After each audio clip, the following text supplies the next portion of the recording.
Today we're going to illustrate how you would remove the arch assembly from the Lk1900A machine, and this would be useful when you're changing clamps.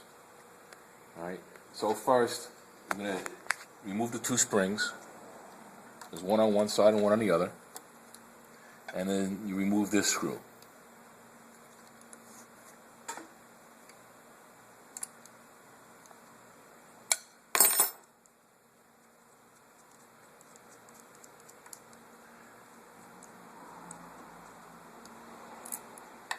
And then you can just take this off.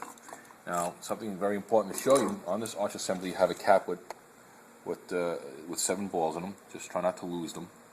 They go onto this wear plate here and just prevent that from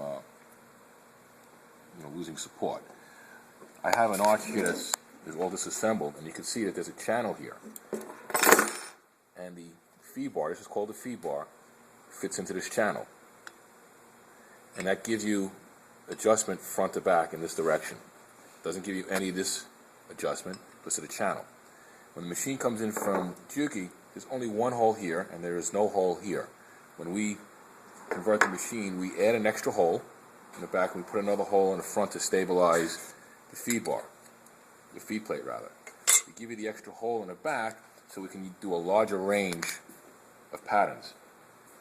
So you can see on this machine here we have the extra hole in the back, and we have the hole here in the front. And what we're going to do, I'm going to remove this feed plate.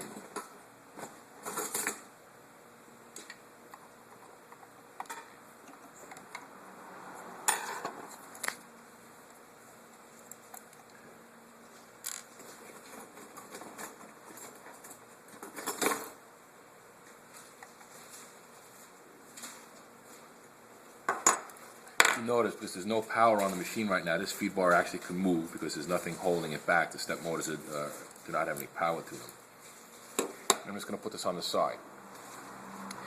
If you're changing patterns, most likely you have one of the patterns that is the largest of the other patterns that you have. So it would be nice if you had a blank feed plate that had a big cutout in it, but if you didn't have that, you would use your biggest opening that you can find. And you would just screw this down the plate. By having one with a really big opening here, I don't really have to worry too much. It's much bigger than what the patterns that I'm going to install. And then what I'm going to do, I'm going to take a piece of paper and I'm going to tape it underneath the feed plate. Just grab some tape.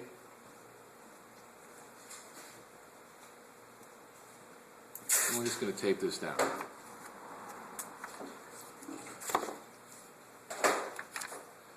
Then I'm going to power up the machine. If you come to the pattern here,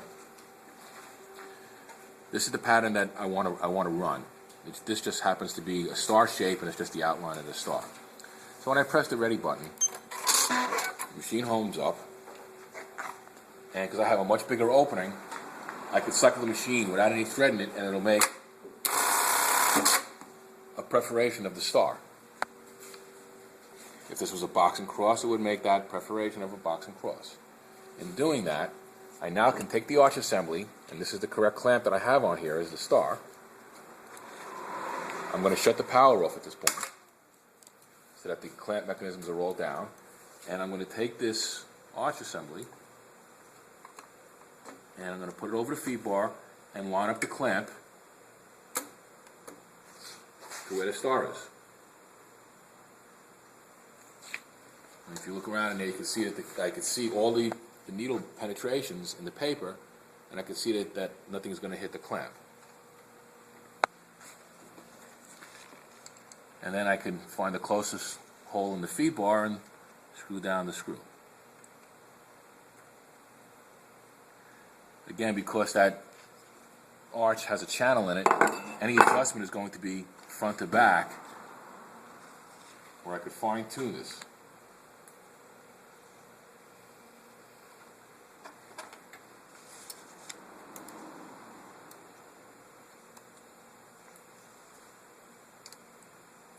And we'll just tighten the screw down.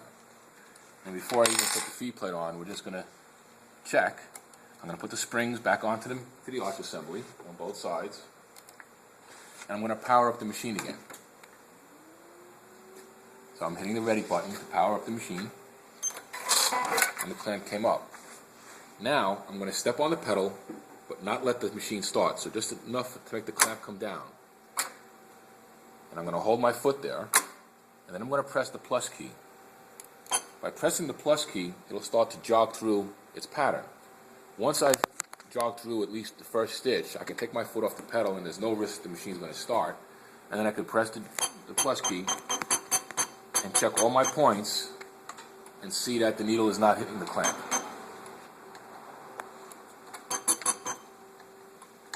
Okay? And if I'm confident that I've lined up the clamp in the right place, I can step on the pedal and cycle the machine through the rest of the pattern.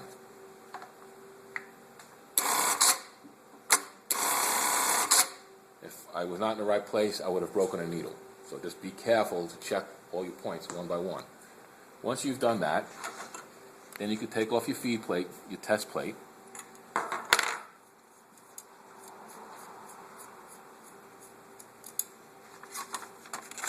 and I can put on the plate that I'm going to use for the application.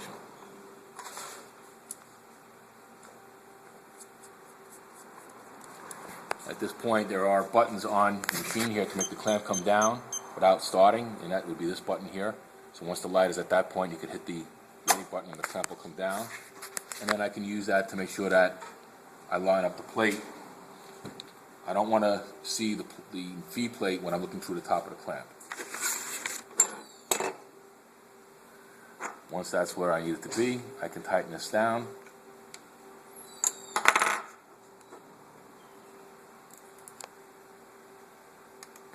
Put the other screw into place.